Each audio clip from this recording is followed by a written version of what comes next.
Merhabalar sevgili Kova ve yükselen burcu Kova, ay burcu Kova olan çok değerli arkadaşım. Hoş geldin sevgili Kova burcu. Umarım çok ama çok iyisindir. Bakalım bir hafta içinde 12 Şubat ve sonrası 2025, yani bu 12 Şubat ve sonrası baz alabilirsin sevgili Kova burcu. Bir hafta içinde seni, tabii sen ne zaman çekilirsen o andan itibaren de senin için geçerlidir. Bakalım su sekizlisi, bir yerden ve bir şeylerden gidiyorsun sevgili Kova burcu. Nereye gidiyorsun çok merak ettim. Burada bir terk ediş var. Şöyle bir bakalım. Bazı düşünce kalıplarının yıkılacağı da bir süreç olacak aynı zamanda. Hani şey deriz ya, doğru benim için nedir? Doğru aslında buymuş gibi.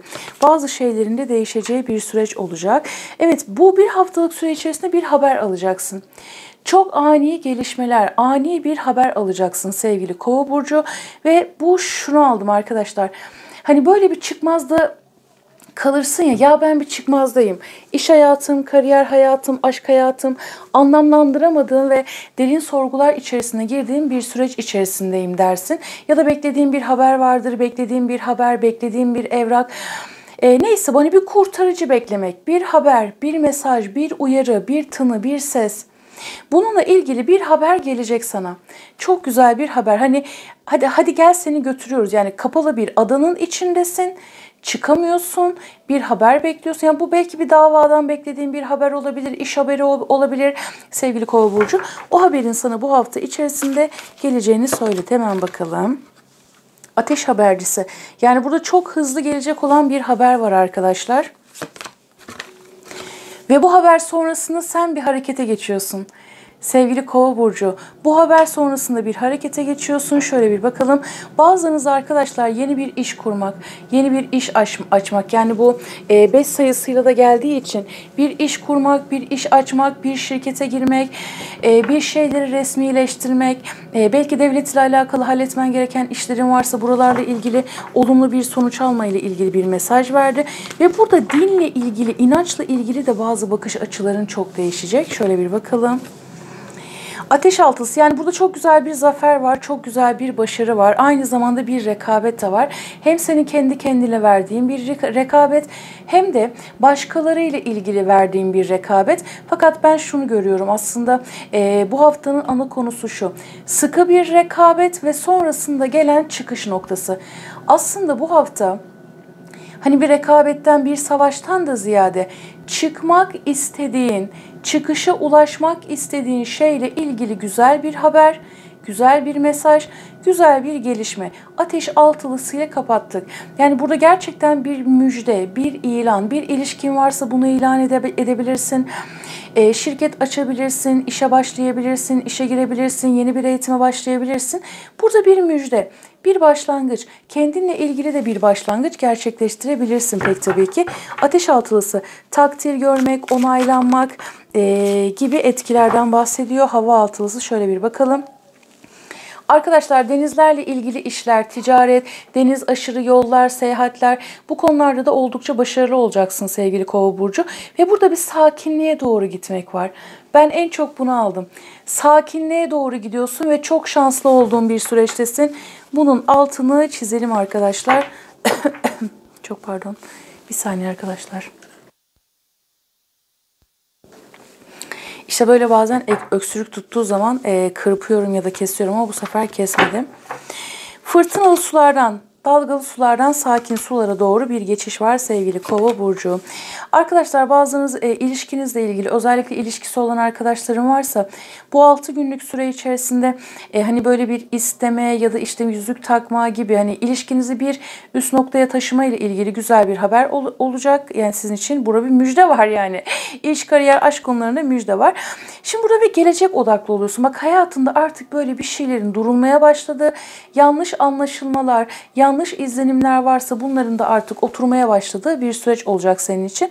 Ve güneş kartı. Burada arkadaşlar eril figürlerden destekler alabilirsin. Bazılarınızın babasıyla ilgili, belki baba sağlığı, baba ile ilgili ilgilenilmesi gereken konular, babanın maddi manevi desteği, güçlü figürler, güçlü kişilerden alacağınız destekler söz konusu. Ve burada bir sağlıkla ilgili de bir şifa söyleyebiliriz aslında. Sağlıkla ilgili de güzel bir etkiden bahsedebiliriz. Şöyle bir bakalım. Bu bir haftalık süre içerisinde sen bir şey başlatıyorsun. Hayatınla ilgili bir gelişme oluyor ve yaz aylarında özellikle bunun büyüyerek gitme etkisi var. Daha çok aslan dönemi arkadaşlar, daha çok aslan döneminde bunun etkilerini daha da böyle büyüyerek alabileceğin bir süreç var. Ayırtma.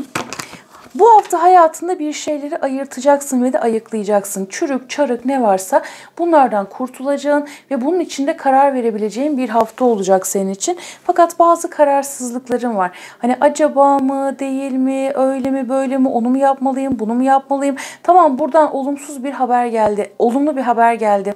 Olumlu bir etki aldım. Bir şeyleri netleştiriyorum kafamda, zihnimde. Ama yine de bir kararsızım dediğim bir durum var. Su beşlisi, kararsızlığa çok dikkat et. Bu hafta karar vermen gereken bir konu var. Kararsızlık yüzünden bir şeyleri kaybedebilirsin. Çünkü şöyle bir durum var. Daha önce yaptım, denedim, hayal kırıklığına uğradım. Daha önce yaptım, olmadı, yine olmayacak ki gibi. Kaybettim, kaybettiklerine odaklanıyorsun. Bunlara odaklanmak yerine elindekilere odaklanıp daha güçlü bir şekilde ilerlemen gereken bir hafta olacak senin için. Bakın, tek aldığım mesaj buydu. Kararsızlığa dikkat et. Yani zaten böyle bir kaos, yani bir sallantının, bir fırtınanın içinden çıkmışsın. Kıyıya ulaşmışsın. Kurtarıcı da zaten geliyor gördüğün gibi. Fakat kararsızlığa dikkat et sevgili Kova burcu. Hemen şöyle bir açalım deli kartı. Evet bak arkadaşlar, ateş dokuzusu, yeni bir başlangıç gerçekleştireceksin hayatında fakat çok korkuyorsun. Korkulusun, kaygılısın. İşte ben bu işte toyum, acemiyim. Bir de burada şunu söylemek istiyorum. Hani burada yapamayacağım bir şeyi ya da hiç bilmediğim bir şeyi çok biliyormuş gibi göstermemen çok önemli olacak senin için. Yeni bir başlangıç yapmak istiyorsun. Yeni bir ilişki, yeni bir kariyer, yeni bir yerde, yeni bir yaşam, yeni bir fikir, yeni bir düşünce. Fakat bazı korkuların, kaygıların var. Ayrıyeten bu bir haftalık süre içerisinde korkularınla da yüzleşebileceğin bir süreç olacak. Dörtlü vadelerdir düşündüğüm bir konu. Yatıyorum, düşünüyorum. Yapsam mı, yapmasam mı, korkuyorum, başarabilir miyim, olur mu, olmaz mı dediğim bir durum var. Ateş sekizlisi, bununla ilgili haber gelecek. Bazılarınızda online işler, yurt dışı ile bağlantılı işler. İletişimde aktifleşme, bir hızın, bir hareketin, senin korkularının üzerine çıkabilmen için seni tetikleyebilecek güzel bir etki karşına çıkıyor olacak sevgili Kova burcu. Şöyle bir bakalım. Toprak onlusu, son kartları alıyorum. Toprak beşlisi. Para ile ilgili para yok arkadaşlar şu an. Şimdi bakın, bunu şimdi şöyle bir anlatacağım.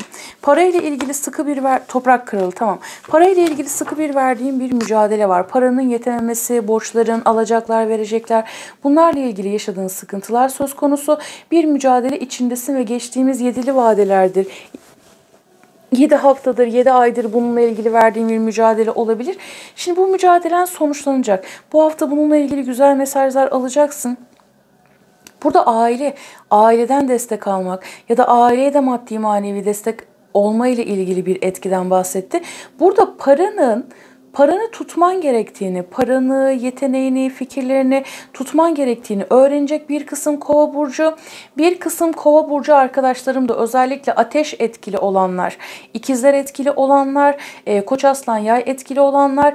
Burada böyle arkadaşlar, bu hafta ekstra bir yardımlaşmak sizin için çok daha önemli olacak.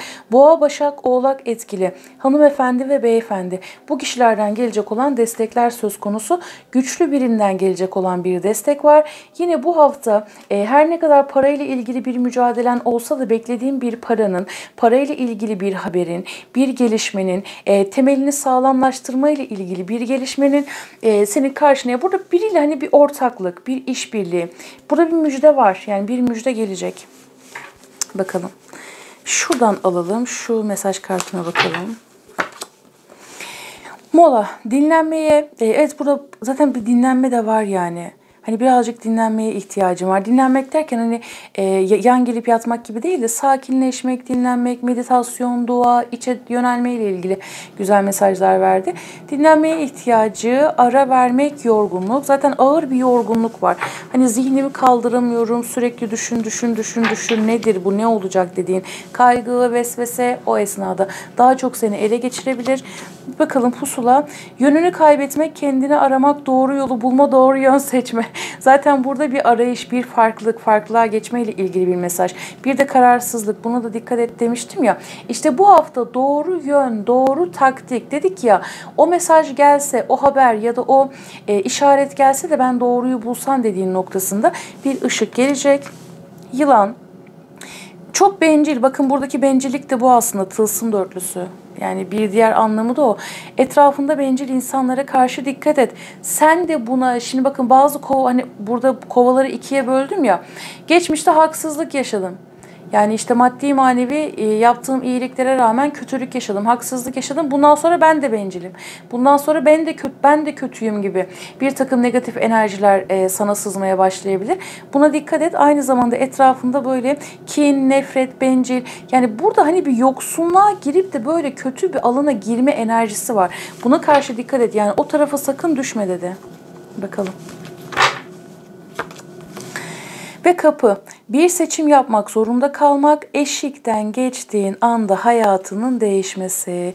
Bunun üzerine ben mesaj almıyorum. Zaten hani bu kartları çekmeye de hiç gerek yokmuş. Son gelen kartlar zaten bunu anlattı arkadaşlar. Yani burada bir karar aşamasındasın dedim ya. Ama korkularının da üzerine gitmen lazım. Bakar mısın yani? Bir seçim yapmak zorunda kalmak, eşikten geçtiğin anda hayatının değişmesi. Atman gereken bir adım, vermen gereken bir karar sevgili Kova burcu. Peki bir de şöyle karıştıralım arkadaşlar. Ama şöyle yapalım. Buraya kadar gelmişken bence bu güzel enerjileri aktif etmek için yorum kısmına bunu yazalım. Daha da güzellikler gelsin arkadaşlar. Evrenden yaşamıma bolluğu, bereketi, güzelliği, iyiliği, en güzel ve sınavları en kolay şekilde hayatıma çekiyorum ya sevgili Kova burcu. Ya da yeşil bir kalp koyabilirsin ki o güzel enerji aktif olsun. Hemen şöyle bir karıştıralım. Melek yardımı, bak bir destek var sana gelecek olan. Gelişmende ve yaşam amacına ulaşmanda sana yardımcı olmaya hazır yanı başında meleklerim var dedi. Hemen şöyle bir bakalım. Dost görünen, yani bakın yılanlar, pintiler. Kimi dinlediğine ve ne paylaştığına dikkat et. Herkes senin iyiliğini düşünmeyebilir. Burada tutman lazım. Bazı kendine ait değerlerini de tutman lazım. Bakalım. Ve hobiler. Hobi edinebilirsin, hobini mesleğe dönüştürebilirsin. Bununla ilgili bazı girişimlerin olabilir. Hobiler seni endişelerden ve sıkıntılardan uzaklaştırmanın harika bir yoludur. Bir yol haritası oluştur ve hayatına hobileri dahil et dedi sevgili Kova burcu.